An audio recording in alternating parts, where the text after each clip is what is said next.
1000 päeva. Just nii kaua on Iisrael olnud sõjas alates 7. oktoobri õudustest. Ja võitlus järgmise 7. oktoobri taolise rünnaku ärahoidmise nimel pole sugugi lõppenud.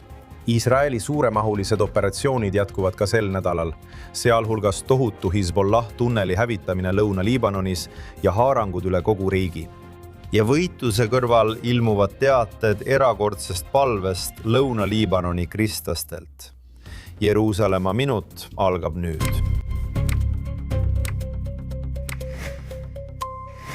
Tere tulemast tagasi Jeruusalemma minutisse siin GNS TV-s. Alex, Iisrael tähistab sel nädalal 1000 päeva möödumist 7. oktoobri 2023 aasta veresaunast. Mälestustseremooniad toimuvad üle kogu riigi. Samuti on see mõtisklus selle üle, kuidas jõuti selleni, et Iisraeli ründas sel saatuslikul päeval Hamas nii jõhkralt ja metsikult. Esiteks on natuke kummaline tähistada aastapäeva 1000 päeva möödumisel, eks. Tavaliselt tähistatakse aastapäeva kord aastas. 1000 päeva, ma ei saa täpselt aru, miks me seda tähistame, aga minu arvates on huvitav, et siin on möödunud peaaegu 3 aastat. See on 2 aastat ja 8 kuud hiljem. Ja ma ütleksin, et ükski sõjarinnetest ei ole lõplikult lahendatud. Ja me räägime sellest kõigest hiljem saates, aga sul on olukord Gazas Hamasi ja Iisraeli vahel, kus on küll status quo, kuid sellele rindele pole tegelikku lahendust. Sama asi Liibanonis. Räägitakse võimalikust normaliseerimisleppest Iisraeli ja Liibanoni vahel. Ja ilmselgelt on olukord Iraaniga lõppenud ning te ikka veel peate läbirääkimisi Hormuzi väina avamise ja mingisuguse tuumaleppe üle. Ja lihtsalt tunne, et sõda jätkub ja areneb edasi, isegi kui see toimub aeglaselt. Alguses lugesime me kindlasti päevi. Miks me päevi loeme? Me lugesime päevi, mil pantvangid olid kadunud.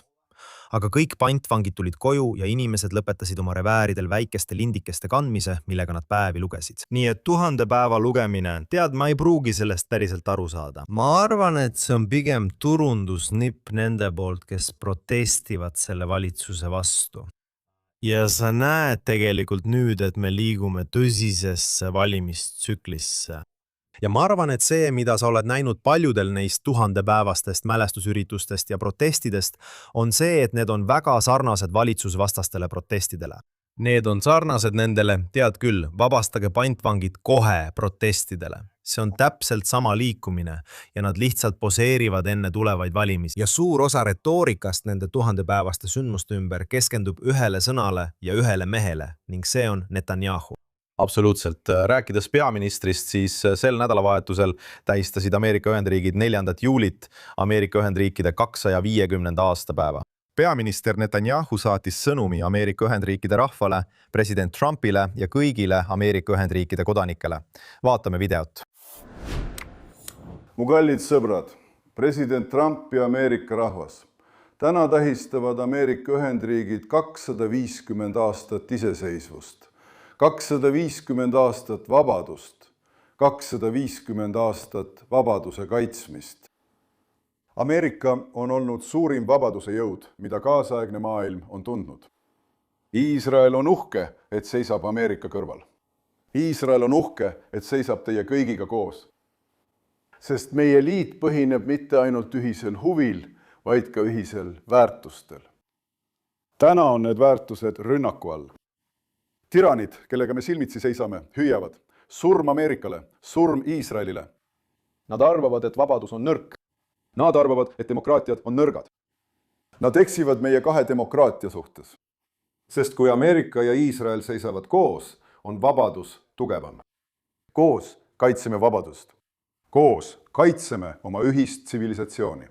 Koos Jumala abiga võidab vabadus türannia üle. Jumal õnnistagu Ameerika Ühendriike. Jumal õnnistagu Iisraeli ja Jumal õnnistagu meie suurt liitu. Palju õnne sünnipäevaks. Head iseseisvuspäeva. Ameerika. Nii et Alex, peamine teema, ütleksin, on ühised väärtused Iisraeli ja USA vahel. Ma arvan, et see on sõnum, mida peaminister soovis edastada.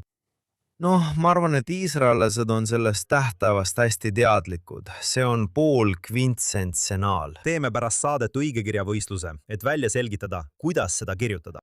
Aga me nägime vanalinna müüridel, kui ma tulin tagasi sealt, kus ma olin Shabbati ajal, sõites mööda vanalinna müüridest, siis nägid seda uskumatut Ameerika Ühendriikide ja Iisraeli 250. aastapäeva tähistavat valgusinstallatsiooni vanalinna müüridel, mis oli väga lahe. Sul on maailma liidrid üle kogu maailma, kaasa arvatud, ma nägin, et tead, Vladimir Putin ja Zelenski, kõik saadavad õnnesoove 250. aastapäevaks ja see on tore. Aga ma ütleksin, et Iisraeli jaoks on see minu arvates erilisem. Ma tõesti usun ja nagu peaminister ütles, et meil on palju ühiseid väärtusi. Ja me oleme seda ilmselt selles taskuhäälingus varemgi öelnud, aga kui küsitleda iisraelasi nende suhtumise kohta Ameerikasse, oleksid need uskumatult positiivsed. Tegelikult arvan ma isegi, et see oleks kõrgem kui peaaegu üheski teises riigis maailmas. Mis on väga kummaline, arvestades, et paljud ameeriklased näivad nüüd Iisraelile selja pööravat. Iisraellased ei pööra Ameerikale selga. Isegi siis, kui Ameerika Ühendriikidel on olnud presidente, kelle poliitika on olnud vastuolus Iisraeli valitud valitsuse poliitikaga, eriti Obama administratsioon oli üsna vaenulik administratsioon, kuid nemad ei olnud ainsad. Vaenulikke poliitikaid on olnud ka varem, näiteks kahe riigi lahenduse surumine Bushi ajal, isegi Clintoni ajal, kuigi see sõltus sellest, kuidas valitsus oli joondunud, aga Iisraelis isegi kui poliitikad hetkel ei tundu Iisraeli huvidega ühtivat, siis suhtumine ja tunded Iisraelis ameeriklaste ja Ameerika suhtes on väga-väga tugevad. Ja ma arvan, et selle aluseks on ühised demokraatlikud väärtused. Ja see 250. aastapäev on minu arvates tõesti vabaduse tähistamine. Ja ma arvan, et vabadus on kogu maailmas rünnaku all. Te näete riike, mis täna tõusevad esile ja need on autoritaarse juhtimisega riigid. Riigid, mis on tõelised demokraatiad, isegi ütleme hüperdemokraatiad, võitlevad vabaduse eest. Kindlasti võitlevad Ameerika Ühendriigid praegu oma väärtuste eest. Nad on sisemises võitluses, et kaitsta ja kinnistada oma vabadusi. Ja ka Iisraelis peame sõda oma vabaduse eest naabrite vastu kogu Lähis-Idas. Aga isegi siin toimuva ja selle demokraatia kujunemise osas käivad tõepoolest vabaduse eest võitlused. Ja kui me laulame Hatikvat, siis ütleme Lihot am Chofshi, olla vaba rahvas. Ja see ongi põhjus, miks iisraelastel on ameeriklaste suhtes nii positiivne suhtumine, sest me tahame ja püüdleme selle sama demokraatliku vabaduse poole, mis on Ameerika Ühendriikidel. Alex, sellest suhtest edasi rääkides, sa olid sel nädalal tseremoonial, kus Ameerika Ühendriigid otsustasid allkirjastada kokkuleppe, et paigutada USA saatkond alaliselt Jeruusalemma. Me teame, et Trumpi esimesel ametiajal viidi saatkond Tel Avivist üle. Ja nüüd olid kohal suursaadik Mike Huckabee ning Iisraeli välisminister Gideon Saar. See nägi välja nagu uskumatud tseremoonia nende samade vabaduste ja väärtuste kohta, millest sa just rääkisid. Siin allkirjastati leping, millega rajatakse saatkond Jeruusalemma, uude kompleksi, kui soovite, Allenby kompleksi, mis asub üsna lähedal praegusele asukohale Jeruusalemma linnas. Aegade algusest peale. Jah, me peaksime vaatama ühte klippi, sest suursaadik Huckabee pidas üle 20-minutilise kõne ilma märkmeteta, ilmselgelt ettevalmistatud, aga ilma märkmeteta, spontaanselt ja südamest. Ja ta tõi tõesti palju esile Iisraeli ja Ameerika Ühendriikide ühiste väärtuste kohta. Vaatame seda klippi. Ma olin väga uhke, et president tuli tegema avaldust, mida olin kogu oma elu igatsenud näha. Ja see on see, et me lõpuks ja õiglaselt seisame Iisraeli kõrval seal, kuhu Jumal on tema pealinna paigutanud. See pole ainult see, et teie tegite selle otsuse. Ma ütleksin, et Jumal tegi selle otsuse 3800 aastat tagasi. Ja lõpuks jõudsime selleni, et tunnistasime seda, mis oli otsustatud juba ammu enne Ameerika Ühendriikide tekkimist. Olen uhke, et meie 250. sünnipäeva nädalavahetusel tehakse see teadaanne. Kui keegi arvaks, et presidendi otsus oli vaid ajutine ja kehtib ainult tema ametiaja lõpuni. Ja keegi tuleb ning muudab selle otsuse ja pöörab selle tagasi. Olgu teada, et selle kinnisvara üleandmise ja lõpuks väga kallis suure uue saatkonna kompleksi ehitamisega see ei tähenda mitte ainult otsust, vaid pöördumatut otsust. Nii et lõplikult paneme oma lipu, kuid see pannakse tohutu betoonikihi sisse, et keegi ei prooviks seda lippu Jeruusalemmast liigutada ega seda õigest pealinnast ära viia. jah, uskumatu. Teate, kuidas ta räägib? Täpselt nagu ta tegi JNS-i tippkohtumisel eelmisel nädalal. Ilma märkmeteta, spontaanselt, otse südamest, rääkides ühistest väärtustest ja vabadustest, mis meil siin Iisraelis ja muidugi ka USA's on. Ma olin sellel tseremoonial, see oli väike tseremoonia, selle korraldas välisminister Gideon Saar. Kohal oli Jeruusalemma linnapea Moshe Leon ning Mike Huckabee, Ameerika Ühendriikide suursaadik Iisraeli riigis. Ja nad allkirjastasid lepingu maatüki kohta Hebroni tee ääres Jeruusalemmas, mis on oluline ida-lääne ja põhja-lõuna suunaline magistraal Jeruusalemmas, et rajada sinna täiesti uus saatkond. Kui minna tagasi aastasse 2018, siis me ütleme Donald Trump viis saatkonna Tel Avivist Jeruusalemma. Ja see oli ajal, mil David Friedman oli suursaadik ning David tegi geniaalse käigu. Ta võttis Jeruusalemmas olemasoleva konsulaadi, see pakkus konsulaarteenuseid Iisraeli elanikele kogu Jeruusalemma ümbritsevas suurlinna piirkonnas ja põhimõtteliselt kraapis ta maha sõna konsulaat ning pani asemele sõna saatkond. Nad ehitasid väikese kontori suursaadiku jaoks, sest seal tegelikult polnudki suursaadiku kontorit. Nii et nad tegid väikese ehitustöö. Teate, Ameerika Ühendriikide president räägib sellest, kuidas see tehti väga odavalt, sest olemasolev hoone oli juba olemas. Nad ei ehitanud uut hoonet. Ja eelmine saatkond asus Tel Avivis. Ja selles saatkonnas töötab 100 töötajaid ning Jeruusalemma konsulaadis polnud nende jaoks ruumi. Nii et nad jätkasid tööd Tel Avivis. Ja mida David Friedman tegi, ta nimetas selle konsulaadi saatkonnaks ja nimetas selle saatkonna harukontoriks. Nii et sul on endiselt olukord, kus enamik töötajatest, kes tehniliselt töötavad saatkonna heaks, on endiselt Tel Avivis. Kuigi Ameerika Ühendriigid on ametlikult tunnustanud Jeruusalemma pealinnana ja saatkond asub Jeruusalemmas ning suursaadiku peamine kontor on Jeruusalemmas. Nii et nüüd kavatsevad Ameerika Ühendriigid ehitada suure uue saatkonna, eks? Nii et kui president ütleb, et teate, me ehitasime saatkonna, see maksis nii vähe, arvake ära. Nüüd on Ameerika Ühendriigid valmis investeerima sellise summa raha, mida te arvaksite sobivat riigile, mis Mike Huckabee märkis oma sõnavõtus, et Iisraelis elab umbes 700 000 välismaal elavat ameeriklast. Ja see on teisel kohal pärast Mehhikot kõigist riikidest. Õige?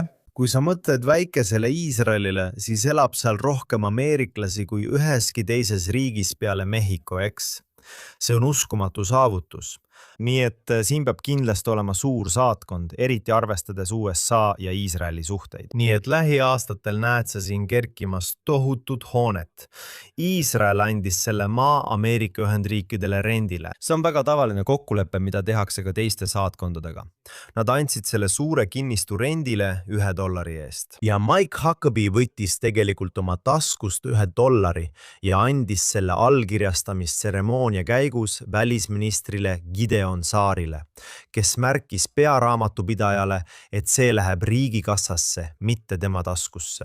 Lihtsalt selleks, et keegi ei arvaks, et midagi valesti toimub. Aga ma arvasin, et see oli erakordselt sümboolne, et see tseremoonia toimus neljapäeval vahetult enne 4. juulit. See ei ole juhus. See on ilmselt planeeritud, et see juhtub. Ja sel nädalavahetusel tähistasime ka veel üht tähtsat sündmust. On möödunud 50 aastat Entebbe reidist, kui Iisrael saatis vaprad sisse Sayeret Matkali. Sayeret Matkali komandod päästsid pantvangid, kes viidi terroristide kaaperdamise käigus Entebbesse. Muidugi hukkus Ugandas ka operatsiooni juhtinud komandör Jonathan Netanyahu, peaministri vend. Ta mainis seda ka oma kommentaarides selle kohta, mida 4. juuli tema jaoks tähendab. On möödunud 50 aastat sellest, kui tema vend hukkus selles julges pretsedenditus reidis, mille viisid läbi Iisraeli komandod Ugandas. Üks ajaloo kõige pretsedenditumaid sõjalisi manöövreid, tead, lennata kogu tee Iisraelist Ugandasse, päästa üle 100 pantvangi, kaotades selles operatsioonis vaid ühe Iisraeli sõduri, ühe komandöri. Ja see oli muidugi Johnny Netanyahu, kes mängis juhtrolli nii selle reidi planeerimises kui ka läbiviimises. Ja see toimus 4. juulil iseseisvuspäeval Ameerika Ühendriikide 200 sünniaastapäeval 1976 aastal. nii et siin Ameerika Ühendriikide 250. aastapäev on ka Entebbe operatsiooni 50. aastapäeva tähistamine. ja nagu te mainisite ja nagu peaminister mainis, oli see peaministri vend. Kindlasti oli neid, kes ütlesid Johnny. Netanyahu oli see, keda tegelikult valmistati ette peaministri ametikohale. Peaminister hindab Jonit väga kõrgelt. Ta räägib temast sageli. Netanyahu ise, Bibi, sai samuti mitu aastat hiljem lennuki terroristliku kaaperdamise päästeoperatsioonil vigastada. Teda tulistati õlga, kuid ta jäi sellest rünnakust ellu. Nii et tead, 4. juulil on eriline tähendus mitte ainult iisraellastele ja Ameerika tähistamisele, vaid kindlasti ka peaminister Netanyahule ning tema venna Joni kaotuse mälestamisele. Aga see on Iisraeli pühendumuse suur tähistamine kõigi pantvangide koju toomisele. Ja peaminister Netanyahu suutis kõik pantvangid koju tuua. Aga ilmselgelt näeme endiselt, et palestiinlaste sõjastrateegia on pantvangide võtmine. Jah, täiesti õige. Ja lisaks kõigele sellele oleme viimastel tundidel kuulnud, et peaminister Netanyahu võib taas Washingtoni Valgesse majja lennata, et kohtuda president Trumpiga. See kohtumine toimub tõenäoliselt pärast NATO tippkohtumist Türgis selle nädala lõpus. Aga täna hommikul uudistes oli üks kommentaar, mis mind tõesti häiris. President Trump ütles, et tema ja peaminister Netanyahu saavad omavahel väga hästi läbi. Aga Netanyahu teab, kes on boss. Ma mõtlen, see on päris alandav, ütleksin, väga alandav. Ja president on varemgi teinud sarnaseid kommentaare, öeldes, et tema on see, kes juhib. Teate küll, mina määran poliitika. Räägime võimalikust kohtumisest Trumpi ja Netanyahu vahel ning sellest kommentaarist, millele, nagu teate, peaminister pole seni midagi vastanud. Ma ei usu, et oleks kunagi midagi vastanud Trumpi ootamatutele, kui nii võib öelda, kommentaaridele tema isiku kohta.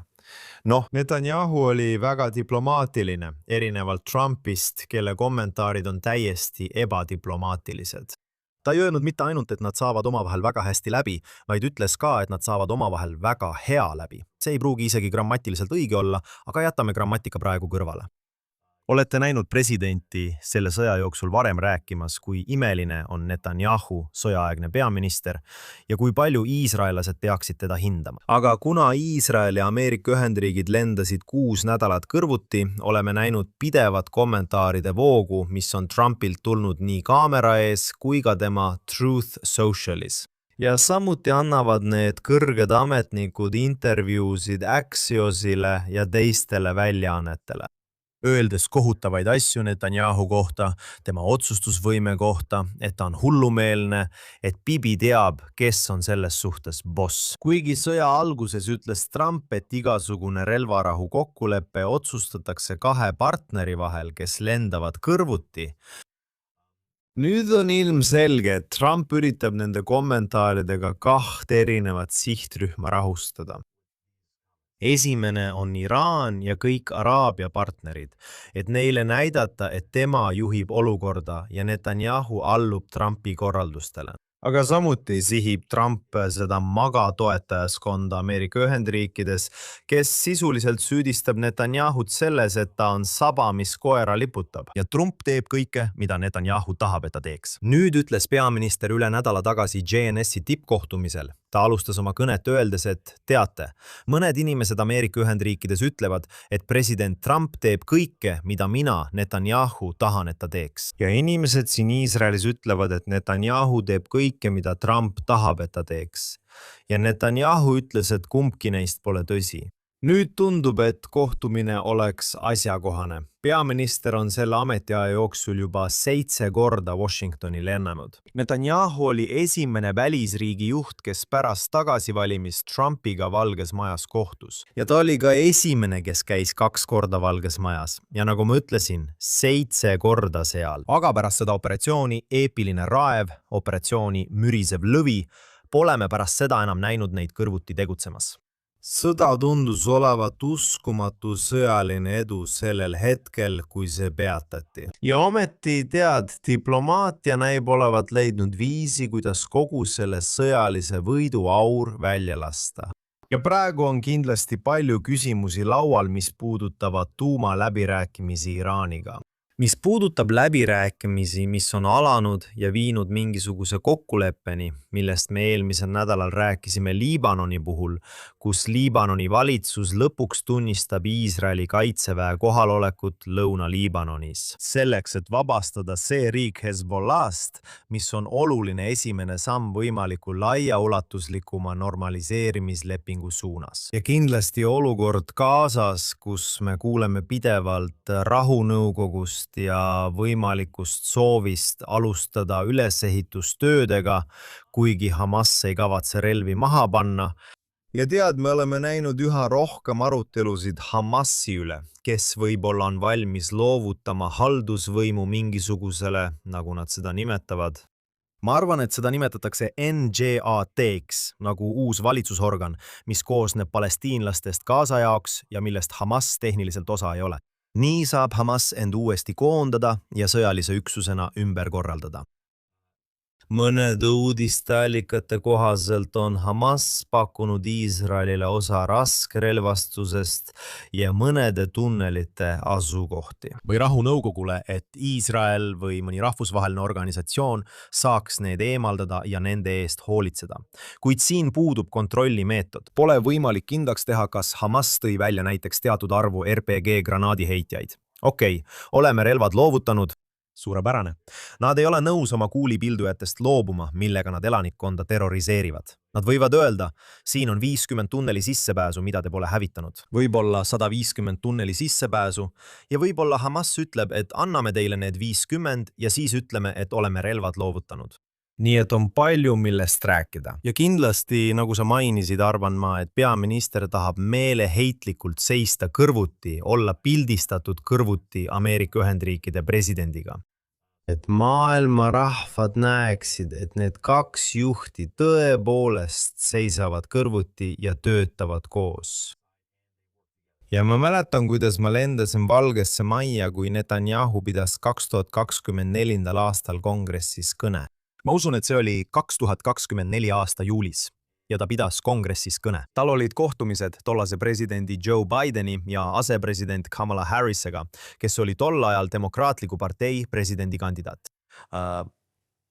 Pärast kohtumist Kamala Harrisega saadeti peaminister Valgest Majast välja. Ja siis Kamala Harris, mis on selliste kohtumiste puhul väga ebatavaline, kutsus ise kokku pressikonverentsi, mida tavaliselt ei näe. Tavaliselt kas pressikonverentsi ei toimu üldse või toimub kahepoolne pressikonverents. Seekord aga ei olnud nii. Toimus ühepoolne pressikonverents ainult Kamala Harris. Ja kohe pärast seda kutsusid peaminister Netanyahu ja tema töötajad kokku pressibriifingu. Ja selle briifingu peamine õppetund oli, et peamine sõnum oli see, et suletud uste taga võivad olla erimeelsused. Aga väljaspool suletud uksi, kui asi jõuab avalikkuse ette, ei taheta näidata mingit lõhet Iisraeli ja Ameerika Ühendriikide vahel. Sest kui lõhet näidatakse, siis see tekitab Iisraelile palju rohkem ohtu. Nii et sul võivad olla ükskõik millised erimeelsused ja neid on alati olnud suletud uste taga. Ja mida president Trump praegu teeb, on see, et ta näitab, et seal on märkimisväärne lõhe. Ma tean, et see on midagi, mida peaminister Netanyahu tahaks vähendada ja just sellepärast on ta taotlenud kohtumist Washingtonis. Ja on üsna tõenäoline, et ta läheb sinna järgmise 1 kuni 2 nädala jooksul. Alex, sa peaksid parem Alile helistama ja endale piletid hankima. Tänapäeval on raske pileteid saada, kui edasi-tagasi sõita. Nii et kui sa kavatsed seda JNS-i nimel kajastada, siis helistame ja saadame su sinna. No, peaminister ei lenda El Aliga, ta lendab Wing of Zioniga, mis on Iisraeli versioon Air Force One'ist. Kui sa saad endale koha peale sebida. Jah, sel nädalal oli ka väga huvitav näha Ameerika uue Air Force One'i, selle Katari lennuki omamoodi avamist, mis sai nagu superlennukiks. Ja tead, Iisraelil on ka suhteliselt uus lennuk, vähemalt Iisraeli jaoks, kuigi see pole tegelikult uus lennuk, see on vana lennuk. Tegelikult on see üsna vana lennuk. Ma arvan, et see on umbes 30 kuni 40 aastat vana. Põhimõtteliselt juba Entebbe päevadest alates. Ja see oli nagu renoveeritud lennuk. Nii et tead, enamik selle lennuki istmetest, üle 100 istme, ma arvan, et võib-olla 80 kuni 100 istet on sellel lennukil turistiklassi istmed. tead, mõned osad võivad olla katki, kõik on uuesti polsterdatud, sellel on kena läikiv kest, aga see on ikkagi vana lennuk. Nii et kui näha, et Ameerika Ühendriikide president ütleb, kuule, meil on uut lennukit vaja, meie lennuk on umbes 30-40 aastat vana. Iisrael avas just esimest korda sellel ametiajal uue lennuki, esimest korda peaministri ja Iisraeli presidendi jaoks. Ja nad ostsid vana lennuki ning renoveerisid selle. Nii et suured erinevused Iisraeli ja Ameerika Ühendriikide vahel. Absoluutselt. GNS kajastab seda kohtumist, kui see toimub. Samal ajal esines peaminister Netanyahu sel nädalal Kanal 14 väga populaarses Patriotide saates, kus Inon Magal rääkis Iisraeli sõjalistest kampaaniatest kõigil rinnetel. Vaatame seda videot. Kas te tahate Ameerika abi peatada? Jaa. Millal see lõpeb? Ma tean. Kuule, ma tahan teha 10-aastase ülemineku. Ma hindan väga toetust, mida oleme saanud. Olen kindel, et te kõik hindate seda. Me ei ole enam väike majandus, mitte hiiglane, aga juba kestmise suurusega majandus. Me suudame ise rahastada seda murdosa protsendist oma SKT-st, mida me Ameerika Ühendriikidelt saame. Millal see protsess algab? Tahan, et see algaks aasta pärast. Aasta pärast. Okei. Nii et põhimõtteliselt ütleb peaminister, et Iisrael peab olema sõjaliselt ja majanduslikult valmis ning sõltumatu Ameerika Ühendriikidest. Ja peaminister, me oleme selles saates rääkinud, ta on seda korduvalt öelnud, et üks peamisi õppetunde 7. oktoobrist on see, et Iisrael peab olema võimeline iseseisvalt selliseid suuri rünnakuid tulevikus taluma. Peaminister ütleb, et ta soovib katkestada rahastussidemed Ameerika Ühendriikidega. Samal ajal räägib peaminister Netanyahu eesootavatest valimistest ja ütleb, et kui ta valitakse peaministriks, soovib ta laiapõhjalist rahvuslikku ühtsusvalitsust. Tundub, et see juhtub oktoobris, kui mitte varem. Õige. Esiteks läheb Netanyahu Kanal 14-sest oleme valimisrežiimis. Olgu. Tead, Magal on ajakirjanik, kellel on teadaolevalt väga suhteliselt lähedased sidemed Netanyahuga.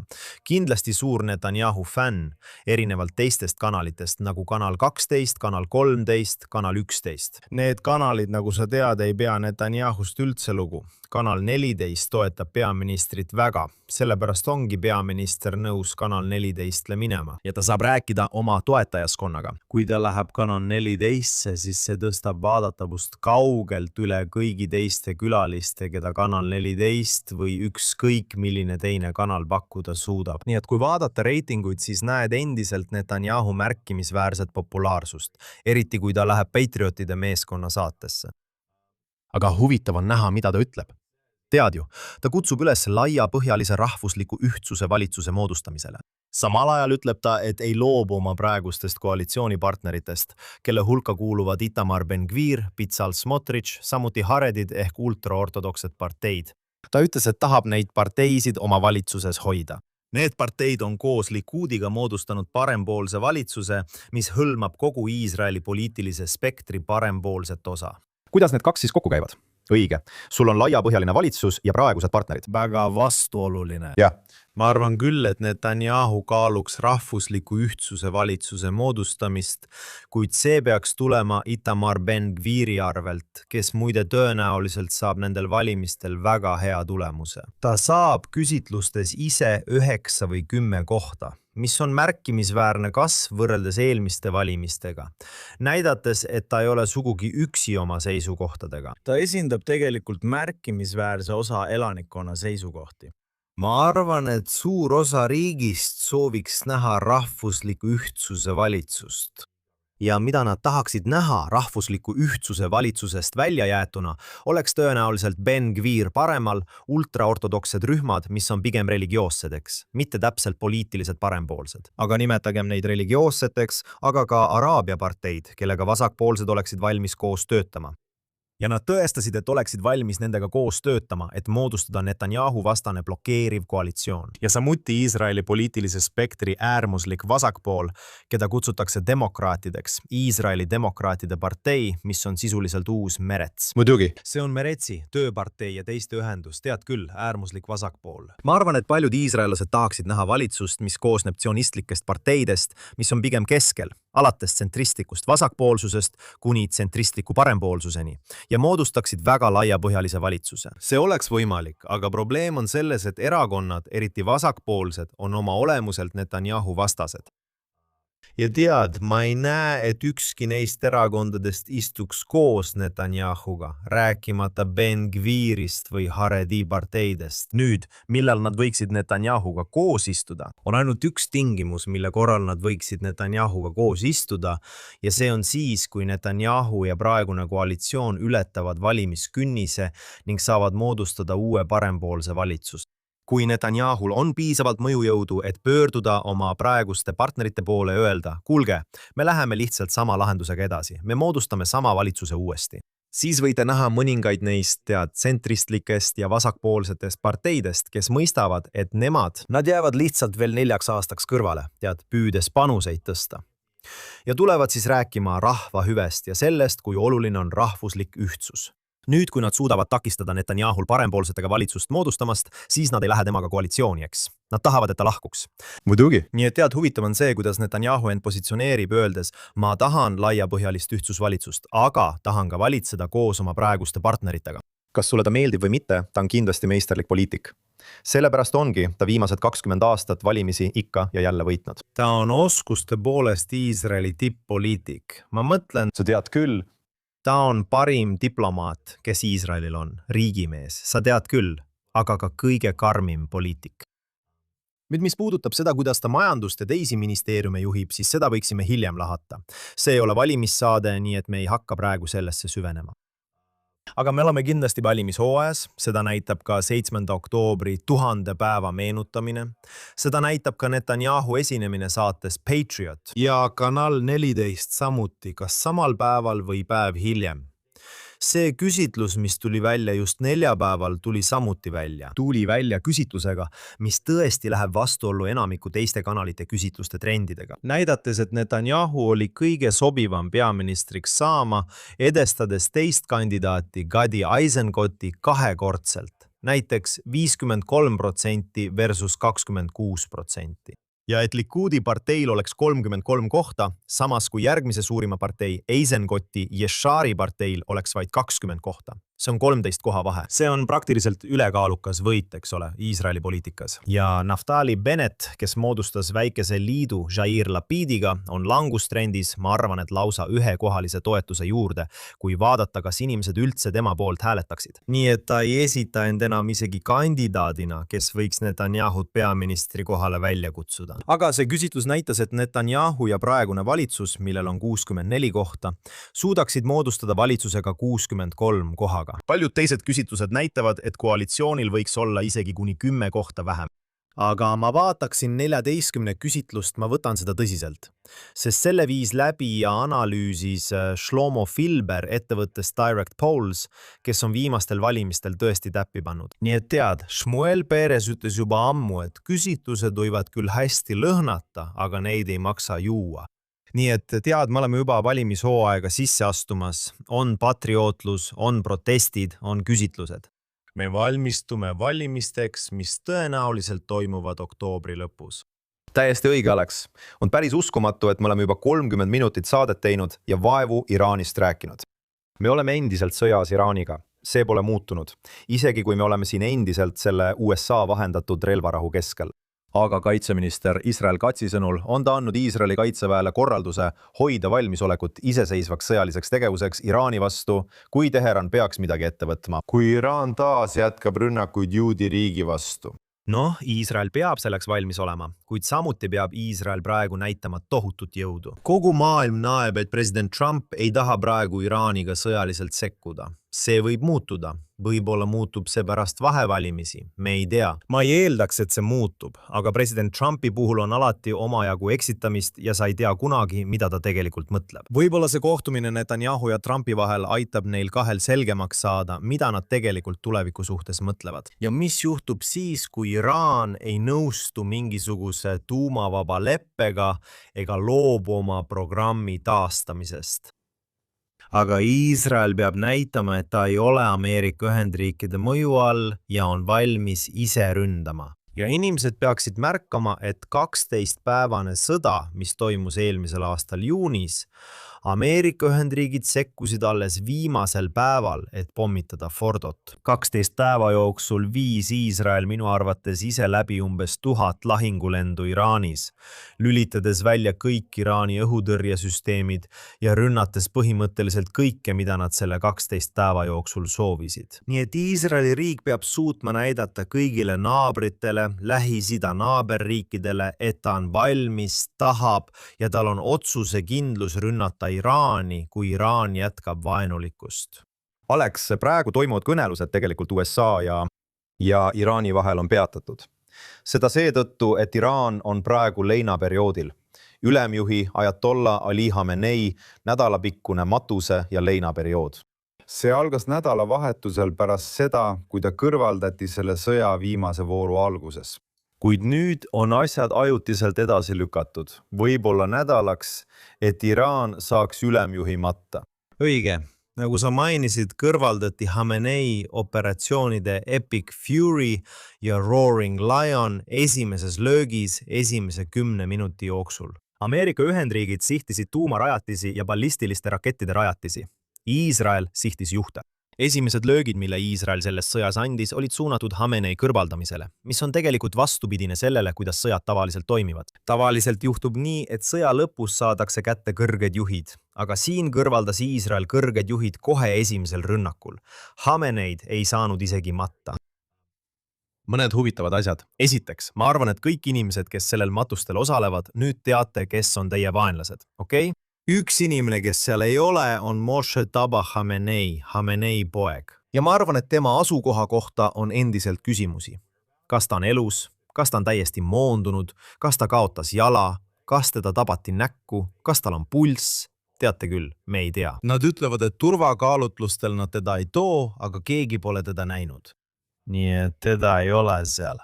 Ja ma mõtlen, kui kaua see kestab. Kas on nädal aega kestev matus? Jah. Õige. Leinaperiood saab olema üsna vaatemänguline ja ma arvan, et peame nägema, mis sellest välja tuleb. Kuidas Iraan välja näeb? Kuidas maailm Iraanist räägib? Pärast seda matust, kuidas maailm räägib Khameneist? Kas nad räägivad temast kui terroristist, maailma juhtivast terrorismi toetajast? Ma mõtlen, see on meisterterrorist. See on Osama bin Laden steroididel. Teate ju, lihtsalt Hezbollah, see on Iraan, Iraani. Hamas oli Iraani mõju all, Hutid samuti Iraani mõju all, eriti Khamenei mõju all. Vaatame siis, kas maailm räägib Khameneist kui suurest riigimehest ja revolutsionäärist või räägib temast kui terroristist. Ja me peame ka vaatama, kuidas Ameerika ja kuidas Iisrael selle matuse lõpus välja näevad.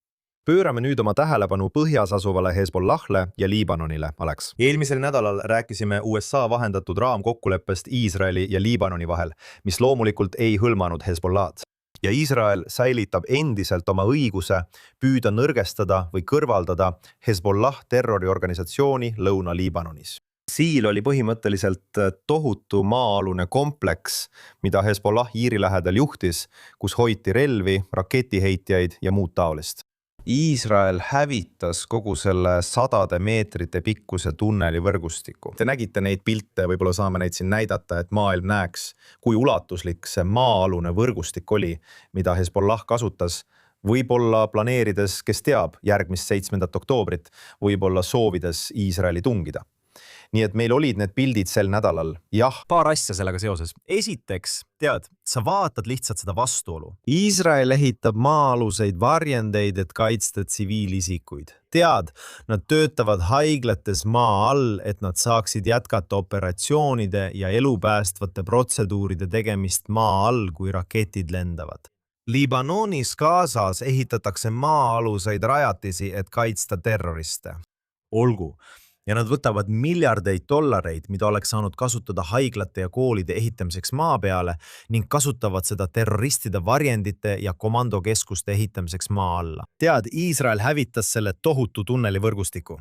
ja see on rünnak, mis oleks, kui see oleks toimunud nädal või 2 varem, tõenäoliselt saanud palju negatiivset tähelepanu. Ameerika Ühendriikide presidendilt Donald Trumpilt, kes ütles Iisraelile ja Netanyahule, miks te peate iga kord hoone maha lõhkuma, teie rünnakud on liiga suured. Aga siin on ilmselge, et kuna see toimus umbes 10 päeva pärast paljusid neist kommentaaridest, siis tehti seda täielikus kooskõlastuses Ameerika Ühendriikidega. Nad teadsid, et Iisrael kavatseb seda teha. Ilmselgelt oli Iisrael neile esitanud piisavalt teavet selle tunneli võrgustiku kohta. Ja sa nägid lihtsalt plahvatustes, et nad panid pommid ühte kohta ja see plahvatas kõikides teistes kohtades. Nii et Ameerika Ühendriigid annavad ikka veel Iisraelile rohelise tule nende terrorisihtmärkide hävitamiseks. Nii et tead, Iisrael näitab, et tegutseb oma huvides isegi siis, kui rahvusvaheline diplomaatiline surve on suur. Samal ajal, Alex, oleme alates sõja algusest näinud, kuidas Iisraeli vastased rühmitused püüavad juutide ja kristlaste vahele kiilu lüüa, süüdistades Iisraeli igasugustes tegudes kristlaste vastu nii riigis sees kui ka Liibanonis. Siin on aga rühm kristlikke juhte Lõuna-Liibanonist, kes paluvad, et nende külad liidetaks Iisraeli riigiga. Nad ei taha elada Liibanoni alluvuses. Nad ei taha mingit tegemist teha Hezbollaha. Nad eelistaksid olla liidetud juudi riigiga. Märkimisväärne. Sest nad mõistavad, et kristlastel on Iisraelis usuvabadus, et Iisrael kaitseb vähemusi. Tead, kõik need asjad, milles lääs Iisraeli süüdistab, et nad ei tee. Ja tead, Tucker Carlson, sa üritad näidata, nagu Iisrael hävitaks kristlust oma riigis. Kristlased õitsevad Iisraelis. Tead, ma olin just sel nädalavahetusel koos hulga Ameerika kristlastega Samaaria mägedes. Aga kristlased Iisraelis saavad vabalt jumalateenistust pidada. Kui sa lendaksid üle Iisraeli ja keegi ei ütleks sulle, et see on Iisrael, ega räägiks sulle selle riigi geopoliitikast, siis sa küsiksid, mis on selle riigi religioon. Kui sa näeksid neid massiivseid kirikuid, millest paljud on 100 aastaid vanad, siis sa ütleksid, et see on ilmselt kristlik riik. Iisrael kaitseb kõiki neid paiku. Ja Iisrael on tulnud appi kristlastele Liibanonis, aga mitte ainult Liibanonis, vaid kaitseb ka vähemusi Süürias. Ja sama nähtus on olnud ka mujal. Süürias olid vähemuste seas nii druusid kui ka kristlased.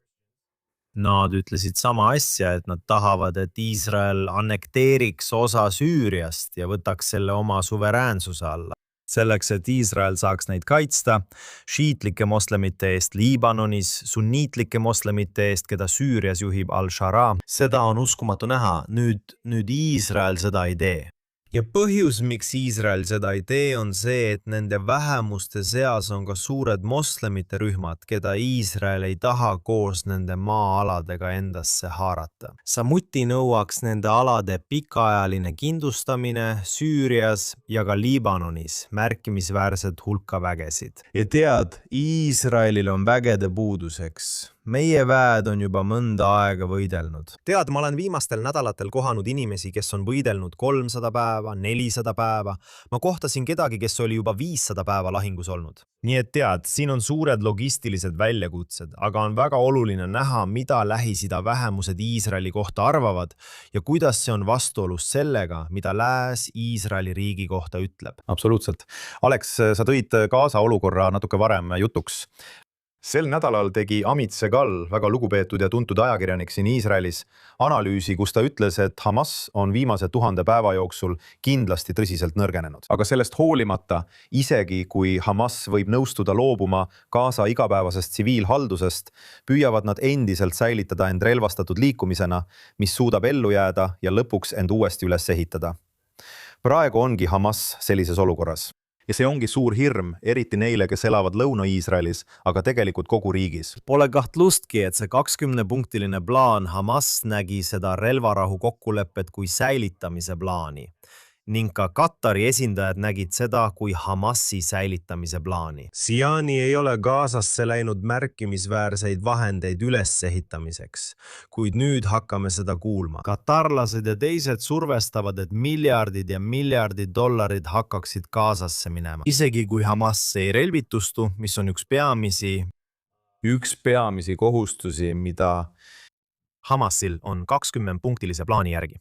Esimene neist oli loomulikult pantvangide vabastamine, mida nad ka tegid. See oli veidi nagu etendus. See venis küll pikale, aga iga viimane kui pantvang, nii elus kui surnud, toodi koju tagasi, mis oli hämmastav. ja ma arvan, et kui see olekski ainus asi, mis saavutati. Ja siis Iisrael läheb sisse ning kontrollib üle 60% sektorist. Ja ma nägin isegi täna hommikul raportit, mis näitab, et Iisrael jätkab oma kontrolli laiendamist aina sügavamale ja sügavamale Gazasse. Aga Hamas on lihtsalt väga püüdnud võimu kindlustada. Nad tahavad jääda võimule. Katarlased on valmis nägema, et raha hakkab sisse voolama isegi ilma Hamasi täieliku relvitsemiseta. Ja see raha, kuhu see raha läheb? Vähemalt osa sellest jõuab kindlasti Hamasi kätte ja see on kindlasti suur oht. Mida sa arvad rahunõukogust ja sellest, mida nad suudavad saavutada? Teades, et Hamas ütleb sisuliselt, et nad keelduvad oma relvi loovutamast. Kindlasti liigub palju jutte selle kohta, et Jared Kushner ja Steve Witkoff suruvad peale mingisugust ülesehituskava. Ja ma arvasin, et sel nädalal oli väga huvitav uudis see, et Jason Olson, kes oli rahunõukogu liige, määrati vastutama portfelli eest, mida nimetatakse Gaza sektori deradikaliseerimiseks. Ta oli mereväe ohvitser, kes oli uurinud Iisraeli ajalugu, oli mereväe liige ja saadeti siia Gaza sektori deradikaliseerimise eest vastutama. Ja ta astus sel nädalal oma ametikohalt tagasi. Ja ta ütles, ning olen kuulnud ka teistelt, kes temaga rääkinud on, et ta esines muide eelmisel nädalal Jeena tippkohtumisel. Nii et mul oli võimalus temaga põhjalikult rääkida. See oli enne seda teadet. Ta ei öelnud mulle, et see teade on tulemas. Ma eeldasin, et ta teadis. Ta rääkis deradikaliseerimise vajadusest. Aga ilmselt arvas ta, et Kataril on selle 20-punktilise plaani rakendamise protsessi üle liiga suur mõju. Ja ta tundis, et tal ei õnnestu üldse selles võtmekomponendis, mida nimetatakse deradikaliseerimiseks. Nii et kui deradikaliseerimist ei toimu, siis sisuliselt garanteerid, et Hamas leiab lihtsalt viisi, kuidas end uuesti üles ehitada ja relvastuda. Ja kas see võtab 6 kuud, 6 aastat või 10 aastat, nad mängivad selles küsimuses pikka mängu. Ja oleks väga huvitav näha, kas Iisraelil õnnestub see lahing võita ja takistada rahaliste vahendite liikumist Gazasse. Ilma ühelt poolt desarmeerimiseta ja teiselt poolt sammudeta deradikaliseerimise suunas. Ja ma arvan, et see saab kindlasti olema üks peamisi arutelupunkte eelseisval Netanyahu ja Trumpi kohtumisel. Alex, ma tahan jääda Hamasi juurde, sest nüüd, kui Liibanonis ja Iraaniga on tehniliselt relvarahu, kardavad paljud, et Iraan hakkab oma mõjuvõimu kasutama Juudamaal ja Samaarias ning kasutab Hamasi, et naasta terrorirünnakute juurde. Ja ma olen sellest rääkinud ka oma teises saates Judea Occasion viimaste nädalate jooksul. Ja nüüd on Iisraeli Shin Bet julgeolekuagentuur koos Iisraeli kaitseväega teatanud, et nad lammutasid Hebronis suuremahulise Hamasi terrorivõrgustiku, mis on olnud Hamasi jaoks tõeline herilase pesa. Tead, paljud inimesed ütlevad, et ei, Hamas tegutseb ainult Gazas. Tegelikult on nad elus ja kahjuks üsna aktiivsed ka Juudamaal ja Samaarias. Ja see võiks olla järgmine rinne, jumal hoidku selles sõjas. Juudamaa ja Samaaria, mis on palju kodule lähemal. Absoluutselt. Ja ma arvan, et hoolimata sellest, et näed, kuidas Hamas on endiselt väga aktiivne Juudamaal ja Samaarias, siin Hebronis, mis on üks herilase pesi, tead, kus ma olin Samaarias. Sel nädalavahetusel avaneb meie eest vaade juudi piibelikule linnale Shemile, mida tänapäeval tuntakse Nablusena, mis oli, tead, väga suur Palestiina linn, üks paljudest väga suurtest Palestiina linnadest. Mis on need terrorismi herilase pesad? Ja ma arvan, et kindlasti on hirm, et need samad inimesed, kes suruvad seda vastastikuse mõistmise memorandumit Iraaniga, tahavad seal vaherahu jättes režiimi paika. Need samad inimesed, kes suruvad peale, et lubada Hamasil Gazas uuesti organiseeruda, relvastuda ja üles ehitada, on need samad inimesed. Need võivad kohe pärast Iisraeli valimisi proovida survestada Iisraeli taas mingisugusesse kokkuleppesse. See näeb välja üsna sarnane sellele, mida esitleti nii-öelda sajandi tehinguna Trumpi esimese presidendi aja lõpus. Seal oli plaanis põhimõtteliselt kinnistada Palestiina omavalitsuse võim kogu A ja B alal ning enamusest C alast. selle plaani osana oli kindlasti kavas jätta kõik olemasolevad Iisraeli asundused selle tara Iisraeli poolele, ükskõik milline see välja oleks näinud. ja seal oli isegi umbes 15 enklaavi, mis olid justkui isoleeritud juudi linnad. Need oleksid olnud Iisraeliga ühendatud teede kaudu ning oleks olnud ka teede ja ümbersõidusüsteemid, mis ühendaksid Palestiina alasid omavahel. Teate küll, keeruline süsteem, keeruline olukord. See koostati ja edendati tol ajal põhiliselt Jared Kushneri poolt, kuid seda toetasid väga tugevalt ka tollane peaminister Netanyahu ja president Trump. Ja kindlasti arvan ma, et pärast vahevalimisi Ameerika Ühendriikides ja pärast valimisi siin Iisraelis võib tulla uus surve, et taaskord saavutada mingisugune ametlik lõpp Palestiina-Iisraeli konfliktile, mis tähendaks mingisuguse, ma arvan, et seda võiks nimetada riik miinus väljakuulutamist Juudamaal ja Samaarias. Ja ma arvan, et Iisraelis on toimunud suur muutus alates 7. oktoobrist. Enne 7. oktoobrit oleks paljud iisraelased sellise plaani poolt olnud. Isegi nagu ma ütlesin, toetas tol ajal seda plaani Netanyahu. Praegusel hetkel pärast 7. oktoobrit ma ei usu, et leidub isegi käputäis iisraellasi, kes seda usuvad. Sellise olukorra saavutamine, kus Iisrael kaotab täielikult suveräänsuse nende A ja B alade ning enamiku C ala üle, võiks ehk kunagi tuua Iisraeli rahule lähemale. Iisraellased saavad aru, kes neid alasid kontrollib. Teate, ühelt poolt on see kas Fatah ja Mahmoud Abbas, kes jätkavad tapmiste eest maksmist, sisuliselt õhutades ja rahastades terrorimakseid. Ja maksavad terroristidele, kes istuvad vanglates ning nende inimeste peredele, kes tapeti esimese astme mõrva toimepanemise katsel. See on vangide fond, märtrite fond. Umbes 7% Palestiina eelarvest läheb nendele terrori rahastamise maksetele või Hamasile. Õige, need ongi sinu valikud, eks. Sul on kas terrori rahastajad või terroristid ise. Nii et tead, väga ohtlik olukord. Aga sa mainisid Hebronit ja ma arvan, et me peaksime siin mainima ka üht väga head uudist, et Hebronis asub patriarhide koobas, eks. See on koht, kus on maetud Abraham, Iisak, Jaakob, esiisad koos oma naistega Saara, Rebecca ja Lea. Nad on maetud sellesse 2000 aasta vanusesse koopasse, mis muide on maailma vanim hoone, mis siiani toimib oma algsel kujul. Selle ehitas kuningas Herodes. See oli sama ehitaja, kes ehitas ka Läänemüüri. Sa näed, et patriarhide koopa seinad ja Läänemüüri sein näevad väga sarnased välja, sest need on põhimõtteliselt sama ehitusstiiliga. Ja see on praegu nagu kaheotstarbeline hoone. Seal on mošee, mis asub Iisaki ruumis. Ja juudid ei lähe sellesse ruumi välja arvatud 10 päeval aastas. Ja juudid lähevad sisehoovi ja seejärel väiksematesse ruumidesse, mis on Abrahami, Saara, Jaakobi ja Lea jaoks. Ja see sisehoov, mis asub umbes 2-3 korruse kõrgusel maapinnast, oli avatud hoov. Ja tead, Iisraelis sajab mõnikord vihma. Suvel on seal väga palav. Ja Niil oli mingi presendilaadne kateosa sellest sisehoovist. Ja juudid palvetasid selles piirkonnas. Ja see polnud tegelikult eriti meeldiv. Ja nüüd Kaitseministeeriumi juhendamisel ja juhtimisel paigaldatakse sinna väga suur ja keerukas teraskatus, mis kaetakse klaasiga. Nii et sellest peaks tulema midagi väga ilusat. Väga raske on selliseid asju teha kohtades nagu patriarhide koobas, mis kuni hiljutise ajani oli Jordaania Bakfi kontrolli all. Ja osa sellest, mida Iisrael tegi, on seotud eestkostega, Jordaania eestkostega pühapaikade üle. Muide, nemad kontrollivad teatud määral ka Templimäge. Aga Iisrael on püüdnud võtta teatud kontrolli Jordaania Vakfi käest nii Templimäe kui ka patriarhide koopa üle. Aga Bezalel Smotrich, rahandusminister, on minu arvates suuresti vastutav. Ta on ka kaitseministri asetäitja, kes vastutab selle pühapaiga kontrolli osalise tagasisaamise eest Iisraelile. Ja nüüd Iisrael ning ma arvan, et osaliselt ka meie hea sõbra abil. Jishai Fleischer on Hebroni pressiesindaja. Teate, vähemalt osaliselt vastutab isegi selle propageerimise eest. Kui mitte midagi muud, siis selle koha kauni uue ilustamise eest, mis saab olema ka väga funktsionaalne. Ja loodetavasti toob see piirkonda palju rohkem turiste ning parandab turistide kogemust selles piirkonnas. Muide, veel üks asi selle kohta. PA ja kõik nende osapooled, kui sellised asjad juhtuvad ja need ehitusprojektid ellu viiakse, olgu see siis see konkreetne või mõni varasem.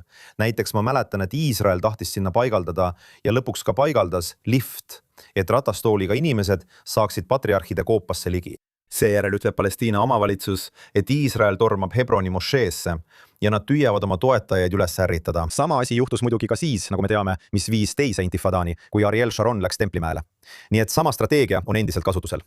See oli juba aastal 2000. Nii et selles osas pole tegelikult midagi muutunud, aga ma tahtsin seda lihtsalt mainida.